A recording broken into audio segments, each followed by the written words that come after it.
alunos de técnico em meio ambiente. Nós estamos chegando na nossa última unidade, na qual estaremos falando sobre valoração ambiental, né?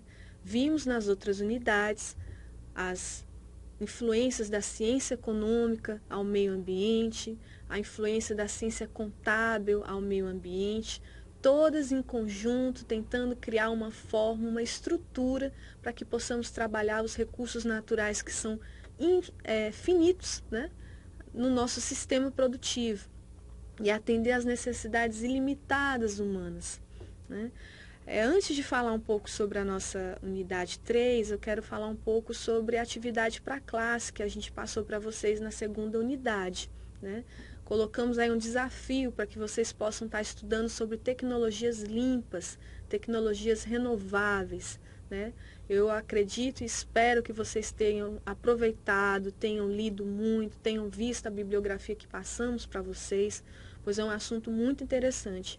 E o nosso estado, como a gente colocou na bibliografia e no desafio do estudo em classe, né, do trabalho em classe, é um estado que está despontando aí com a energia eólica, né, lá na Chapada, na região ali de Simões e Marcolândia.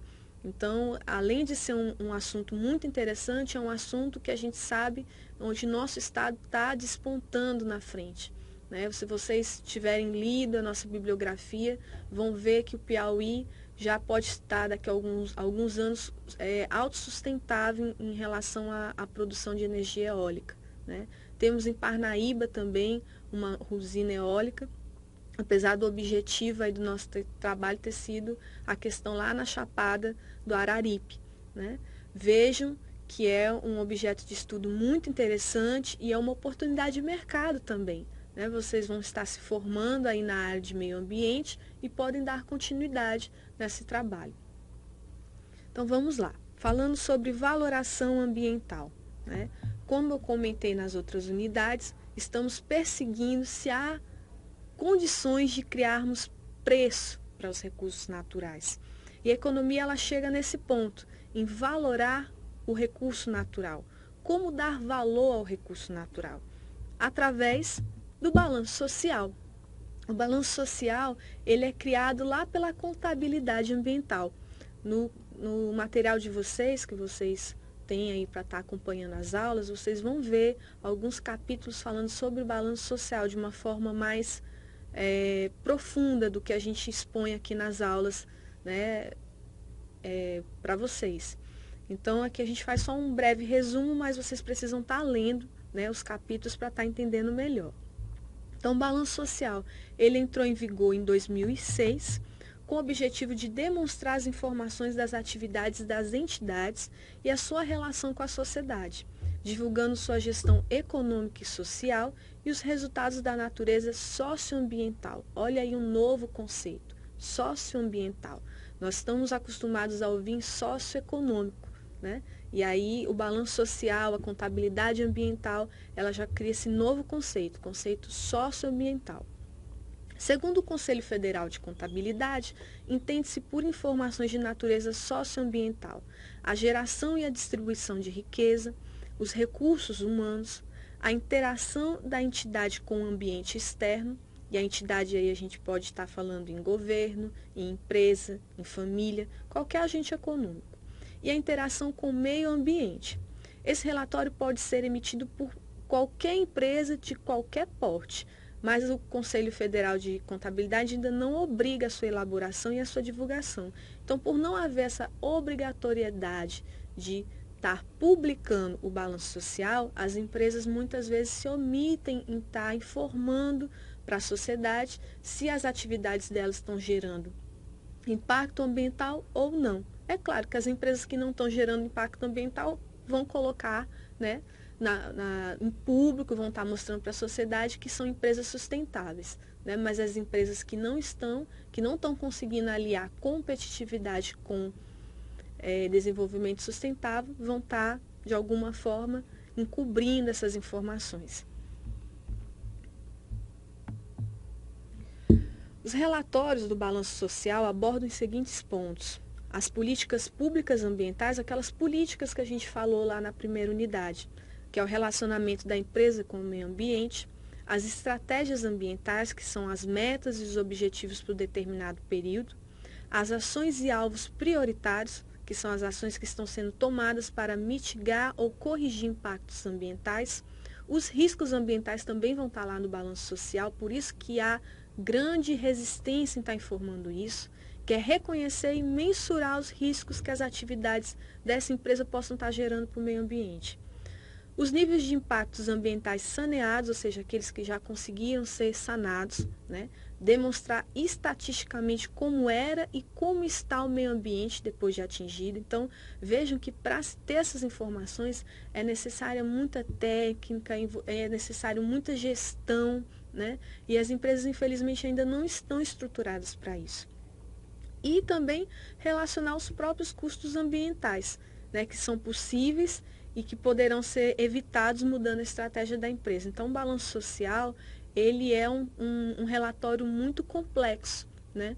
E é necessário ter técnicos, pessoas bem assim, profissionais em relação ao assunto para que possam estar elaborando esses relatórios e estar divulgando para a sociedade. Por isso é um conceito novo, um conceito que ainda tem muito obstáculo. Contabilidade ambiental e o desenvolvimento sustentável. Os indicadores de desenvolvimento ambiental e as estratégias para o desenvolvimento sustentável são fruto de dados obtidos dos relatórios contábeis. Então, o que a gente vê aqui? Que para haver desenvolvimento sustentável, não é só a consciência de que há necessidade de estar trabalhando os recursos naturais. Não é só essa consciência. Tem que haver a necessidade de mensurar esse desenvolvimento sustentável, de acompanhar. E a contabilidade ambiental cria o balanço social para isso, que são relatórios para estar informando a sociedade se está sendo feito isso ou não.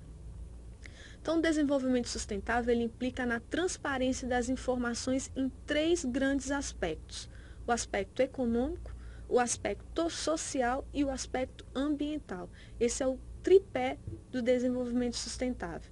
Em relação ao desenvolvimento econômico, são assuntos relacionados à produção, à distribuição, a consumo, objetivando o lucro, que é o que a gente já sabe.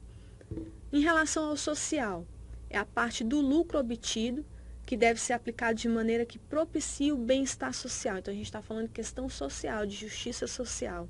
Em relação à esfera ambiental, são as atividades exercidas pelas empresas que devem considerar os impactos que causam ou que podem causar ao meio ambiente.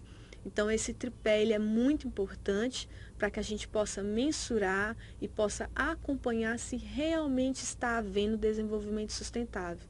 Não é apenas a consciência de que deve haver o cuidado com os recursos naturais, não. Tem que ter uma mensuração, tem que ter um acompanhamento, porque o que a gente chega à conclusão quando a gente está terminando essa unidade? Eu acredito que vocês já chegaram a essa conclusão. Se não houver uma mudança no sistema produtivo, se não houver uma mudança profunda na forma de produção, em estar usando recursos renováveis e não recursos que não são renováveis, vai ser muito complicado haver perpetuação de gerações futuras. Os indicadores de desempenho ambiental ou de ecoeficiência, eles permitem comparar as empresas entre si, apontando pontos críticos e definir interpretação concreta da realidade. Quais são os principais elementos analisados? É a redução do consumo de energia, é a redução do consumo da matéria-prima, uma matéria-prima, diga-se, não renovável, a redução de emissão de substâncias tóxicas, a otimização de recursos renováveis, o aumento da reciclagem e o prolongamento do ciclo de vida do produto. A valoração econômica ambiental. A sustentabilidade ela assegura o uso de recursos naturais às gerações futuras, isso a gente já falou muito. Assim, as relações estabelecidas entre sistema econômico e ecossistemas visa a compatibilidade de coexistir crescimento demográfico, desenvolvimento econômico e disponibilidade de recursos naturais. A valoração de um recurso natural depende da sua oferta e da sua demanda. A gente viu isso lá na primeira unidade, né?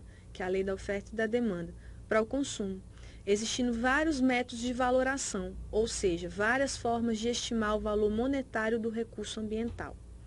Devido ao meio ambiente ser considerado um bem público, ou seja, destinado ao uso indistinto de toda a população, é complexo calcular o preço pelo uso do recurso natural.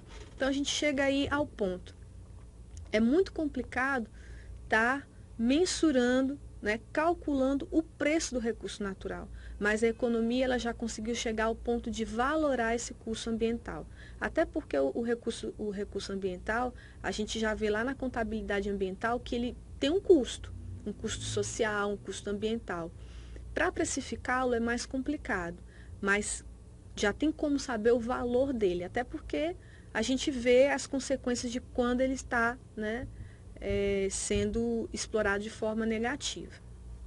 Então, falando um pouco sobre valoração econômica total. O conceito VET é uma forma de estrutura que auxilia na identificação dos recursos ou valores, que é o valor de uso ou o valor de não uso, que estão ou que possam estar associados aos recursos naturais. Então, falando um pouco sobre o valor de uso, existem o valor de uso direto, o valor de uso indireto e o valor de uso por opção. Valor de uso do quê? Dos recursos naturais. Então, o valor de uso direto é quando o indivíduo utiliza diretamente o recurso, seja através de extração, seja através de recreação, uma praça, enfim, através da caça ou da pesca, atividade de subsistência ou outra atividade de consumo direto. Essa é uma forma de uso direto do recurso natural. Uma forma de uso indireto é quando o benefício atual decorre de funções ecossistêmicas, exemplo, proteção do solo, bacia hidrográfica, estabilidade climática.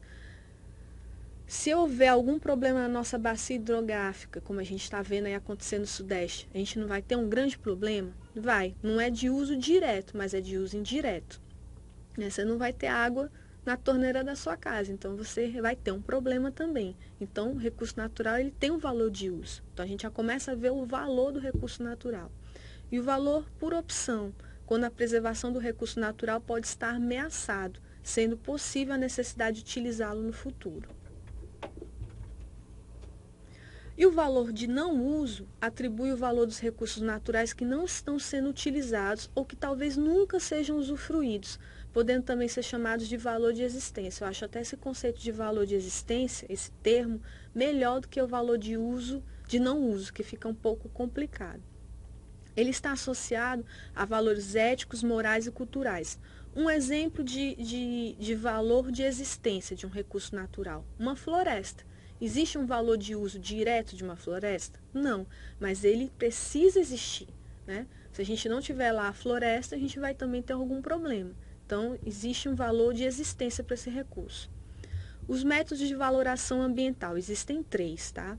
É a avaliação do custo-benefício, a análise de custo e utilidade e a análise de custo de eficiência. O mais utilizado é o primeiro, que é a análise de custo-benefício. É uma técnica econômica muito utilizada no momento para a determinação das prioridades na avaliação das políticas públicas. Tem o objetivo de comparar custos e benefícios associados a impactos das alternativas de políticas em termos de seus valores monetários. Identifica qual estratégia aproveita da melhor forma possível os recursos ambientais. Então, vai estar aí analisando os benefícios e os custos de uma atividade econômica. Análise do custo por utilidade. É um método muito complexo, e custoso, que utiliza de 2 indicadores, o econômico e o ecológico, necessitando assim uma extensa base de dados sobre biodiversidade. É aí onde está a complexidade, ter essa base para a utilização desse método. E a análise de custo-eficiência basicamente é a mesma coisa do primeiro método, que é uma análise onde possibilita o alcance de uma prioridade pré-definida, comparando os custos para atingir os objetivos, tornando possível identificar a opção que traga o resultado desejado com menores custos. Ou seja, análise de custo, custo-benefício. Na verdade, é praticamente a mesma coisa do primeiro método. Assim, a gente termina essa unidade, termina a nossa disciplina, onde a gente verifica que não conseguimos precificar o recurso natural, mas conseguimos identificar o valor dele, né, através do valor de uso, onde há um valor direto, um valor indireto.